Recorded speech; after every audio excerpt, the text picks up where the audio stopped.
Section 498A cruelty by husband. Men rights activist Deepika Bhardwaj का मानना है कि IPC section 498A Indian jurisprudence का मोस्ट अब्यूज लॉ है, क्योंकि सबसे पहले तो जो बात कॉमन हर लॉ में है, ये कम्प्लीटली जेंडर बायस्ड है। देखिए कैसा है कि समाज में जैसे जैसे आप ये देख रहे हैं कि जो मॉडर्नाइजेशन बढ़ रहा है, सोशल नेटवर्किंग जो सिस्टम बढ़ रहा है, आप देखेंगे चाहे वो इंस्टाग्राम हो, चाहे फेसबुक हो, चाहे वो कोई भी सोशल नेटवर्किंग ऐप हो, तो उसके थ्रू लोगों में क्या हो रहा है, अलग अलग जो चीज़ें हैं दिमागों में भ्रमित हो रही हैं। कानून का पूरा ज्ञान ना होना ये भी एक कमी है। जिस तरीके से आपने जो 2 केसेस की चर्चा की जो देश में इस समय काफ़ी चर्चा का विषय बना हुआ है, आप ये जान लीजिए कि इन दोनों केसेस में देखिए क्या होता है कि अगर उनके अंदर ये क्षमता होती कि वो सिस्टम से लड़ाई लड़ सकते, तो शायद ये स्टेप नहीं लेते जो उन्होंने लिया, और ना लेना उनका वो उचित था, क्योंकि कानून सबको सज़ा देता है। ऐसा नहीं है कि कोई अगर स्त्री ने किसी ने कुछ गलत कर दिया है तो कानून में उसके लिए प्रावधान नहीं है, या कोई भी मजिस्ट्रेट या कोई भी कोर्ट किसी को इंसाफ ना दे सके। किंतु ये जो होते हैं हृदय के कमज़ोर लोग होते हैं, जो सिस्टम से इतना थक जाते हैं, उनको इतना हरेसमेंट हो जाता है, टॉर्चर हो जाता है मेंटली, वो फिर आत्महत्या वगैरह ये सब स्टेप ले लेते हैं, जो कि नहीं करना चाहिए, जो उचित नहीं है। किसी महिला पर अगर अत्याचार होता है तो बहुत सारी महिलाएं संगठन है या बहुत तरह के इस तरह के संगठन है जो इनके सपोर्ट में खड़ी होती है, लेकिन जब मर्दों पर अत्याचार होता है तो पहले तो लोग यकीन ही नहीं कर पाते। लेकिन आज बदलते भारत में ये किस्से इतने तेजी से बढ़ रहे हैं, कहीं ना कहीं अब लग रहा है लोगों के कि मर्दों पर भी उसी तरह से हरेसमेंट हो रहा है। तो आपको नहीं लगता कि मर्दों के लिए भी कुछ कानून हो, कुछ NGOs हो जो उनके भी सपोर्ट में आ गया है? देखिए, नारी को हमारे देश में पहले से ही पूजनी रही है। हम लोगों के अंदर पहले से ही जो नारी जो है उसके लिए अलग सम्मान होता है। तो मैं ये नहीं कहता कि चलिए उनके कुछ मतलब महिलाओं द्वारा होता होगा या कुछ महिलाओं द्वारा अत्याचार किया जाता है, तो ऐसा नहीं है कि कानून में उनके लिए कोई प्रावधान नहीं है या कोई संगठन या ऐसा कोई कानून नहीं है। कानून प्रावधान, यह बात आपकी सही है, क्योंकि हम लोगों की तो एक पहले से ही एक मेंटालिटी बन चुकी है कि अगर मान लीजिए किसी को भी अगर सड़क पर महिला ने थप्पड़ मारा तो हर व्यक्ति इंसान यही सोचता है कि उसी व्यक्ति की कोई गलती होगी। हम ये नहीं सोचते हैं कि उस महिला ने उसको थप्पड़ मारा है तो क्या वजह हो सकती है और क्यों मान रही है। और अगर औरत की गलती है, अगर उस महिला ने उसके ऊपर कुछ ऐसा किया है, गलत अत्याचार किया है और उसको गलत तरीके से मारपीट रही, तो उसके ऊपर हम कानूनी कार्रवाई कर सकते हैं। कानून में वो प्रावधान है, बाकायदा थाने जा सकते हैं, रजिस्टर कर सकते हैं। और संस्था और संगठन चलाने वालों को भी ये सोचना चाहिए कि कोई भी मामला लेने के पहले उसको वेरीफाई करें। अगर उनको लगता है सच्चाई तक जाएं, सच्चाई की तह तक जाएं, केवल वो मात्र एक स्त्री है इसके लिए उसकी मदद कर दें और ये समझ लें कि असहाय है, ऐसा नहीं। आपको उसकी सच्चाई तक जाना चाहिए। अगर आपको लगे कि उसकी मामले के अंदर कुछ सच्चाई है, गंभीरता है, तो ही आपको उसके ऊपर उसका सपोर्ट और समर्थन करना चाहिए। अन्यथा आप किसी पर अत्याचार नहीं कर सकते। आप ये ना सोचें कि पुरुषों के लिए खड़े रहने वाले लोग नहीं हैं। समाज में हर तबके के लोगों में पुरुषों के अंदर भी एकत्रता है। उसके लिए आप कह रहे हैं संगठन बनना चाहिए, उसके लिए कानून बनना चाहिए, प्रावधान बनना चाहिए। मैं तो ये कहूँगा कि सरकार को जो पारिवारिक मामले हैं महिला और पुरुष के जो चलते हैं, चाहे वो पारिवारिक मामले हो या महिला और पुरुषों से संबंधित कोई मामला हो, उसके लिए एक अलग ट्राइब्यूनल ही बनाने चाहिए, उसके लिए एक मजिस्ट्रेट ही बिठाना चाहिए। क्योंकि हो ऐसा रहा है कि आपने देखा है कि पूरी की पूरी जुडिशरी सिर्फ एक ही मामले से भरी पड़ी है, या तो डोमेस्टिक वायलेंस एक्ट के अंदर केसेस हैं वो, या तो फैमिली कोर्ट देखेंगे तो पूरी की पूरी भरी पड़ी है। बाकी कोई अपराध और उनके लिए समय ही नहीं मिलता है कोर्ट कचहरी में।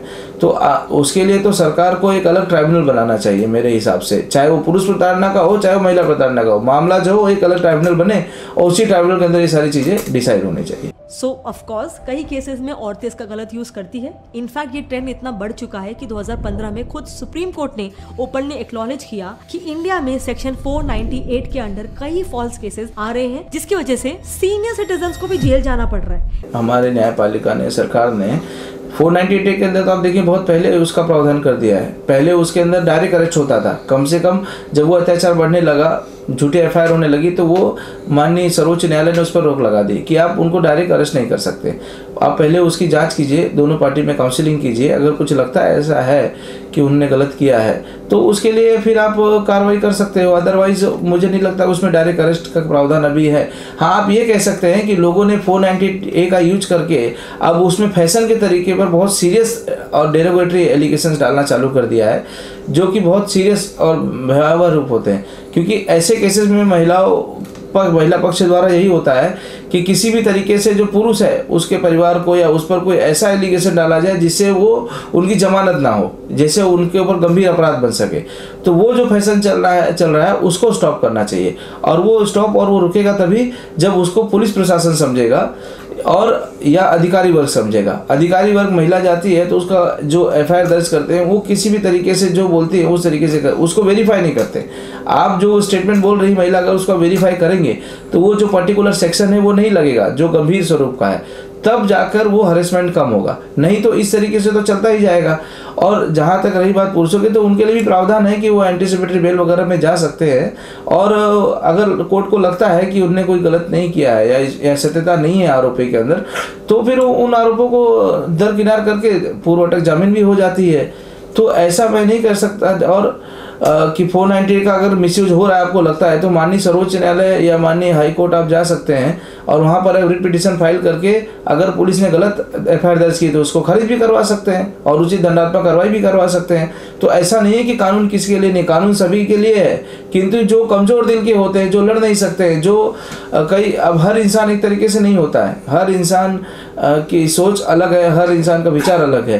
तो अब जैसे 2 नए मामले आपने बताया है तो उसका तो बहुत दुख है कि और कहीं ना कहीं माननीय कोर्ट को, न्यायालय को, अधिकारियों को ये भी देखना चाहिए कि अगर कोई महिला इतने सारे केसेस कर रही है, इतने गंभीर आरोप डाल के कई दर्जन भर केसेस किए जा रही है, तो उस पर भी कार्रवाई होनी चाहिए।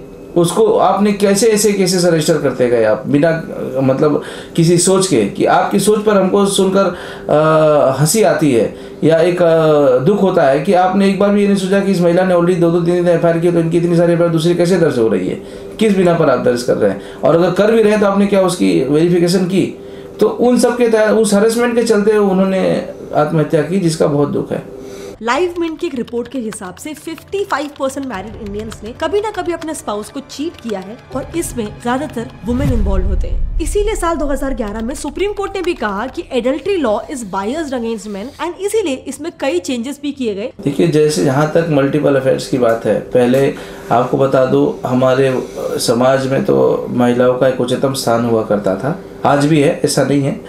और ये कहना अभी ठीक नहीं होगा कि मल्टीपल अफेयर्स ये सबके तो नहीं हो सकते, नारी सदा पूजनीय है, किंतु जो भी ऐसा गलत कार्य करते हैं सोशल, आप जानते हैं कि आजकल जो सोशल मीडिया प्लेटफॉर्म्स है, जैसे फेसबुक हो गए, इंस्टाग्राम हो गए, ट्विटर हो गए, इनमें लोग बड़ी सहजता से अननोन लोगों को मिलते हैं और एक पारिवारिक ज़िंदगी भी उजड़ जाती है इन सब चक्करों में।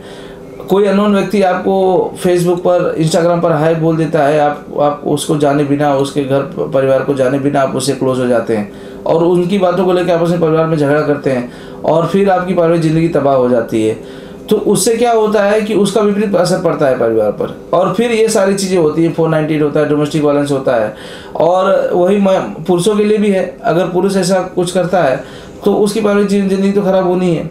तो कहने का तात्पर्य ये है कि मतलब मल्टीपल अफेयर्स ये नहीं है कि कानून नहीं है इसके लिए, कानून इसके लिए पहले था और उसको मतलब ख़त्म भी कर चुका है माननीय सर्वोच्च न्यायालय ने, तो खत्म कर दिया, आप अफेयर रखिए। लेकिन इस तरीके से आप ये नहीं कर सकते कि मतलब ये आपको आज़ादी नहीं है कि आप मल्टीपल अफेयर रखें, किंतु आपको खुद को अपने चरित्र को देखना होगा कि आप क्या कर रहे हैं, और आपको आपके परिवार में समय देना चाहिए कि बाहर समय देना चाहिए। और अगर आप ऐसा करते हैं तो उसका परिणाम क्या होगा उसको भी आपको सोचना चाहिए। तो उसके लिए किसी कानून कायदे की ज़रूरत नहीं है, वो तो आपको खुद व्यक्ति विशेष का विवेक और उसका जो चरित्र है वही खुद सोच पर निर्भर करता है। आप तो बोल रहे हैं कि पुरुषों के लिए भी कानून में प्रावधान है, लेकिन इसके बावजूद जो सुसाइड के केसेस बढ़ रहे हैं, ये बंद कैसे होंगे और कब होंगे? मैं ये नहीं कहता, देखिए कि कैसा है कि पुरुषों के लिए प्रावधान नहीं है, प्रावधान है, लेकिन एक आप जैसा कह रहे हैं कि ट्राइब्यूनल या जिस तरीके से एक जो अधिनियम है वो बनाने की जरूरत तो है ही है। भाई ये सुसाइड कब तक चलेगा? आपको कहीं ना कहीं आप रोज़ देखते हैं, आज दिल्ली से मामला आ रहा है, कल कहीं बेंगलोर से आ रहा है, हर दूसरे चौथे दिन आप सोशल मीडिया पे देख रहे हैं कहीं ना कहीं ऐसा कोई ना कोई मामला उजागर हो रहा है। तो इसको रोकने के लिए आपको कोई ना कोई प्रावधान तो करना ही पड़ेगा।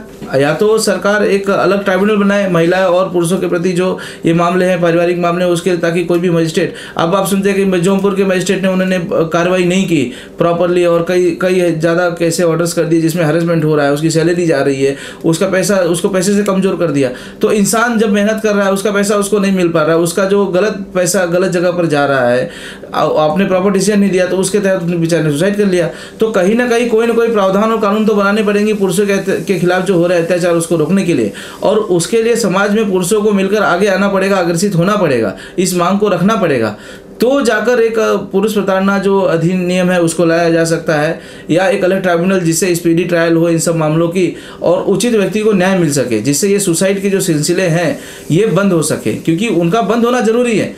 आप देखते हैं समाज में जिस तरीके से नई नई चीज़ें उछलती हैं और उजागर होती हैं, तो कानून धीरे धीरे चेंज होता है, तो हो सकता है भविष्य में सरकार इस पर कोई ना कोई विचार जरूर करेगी।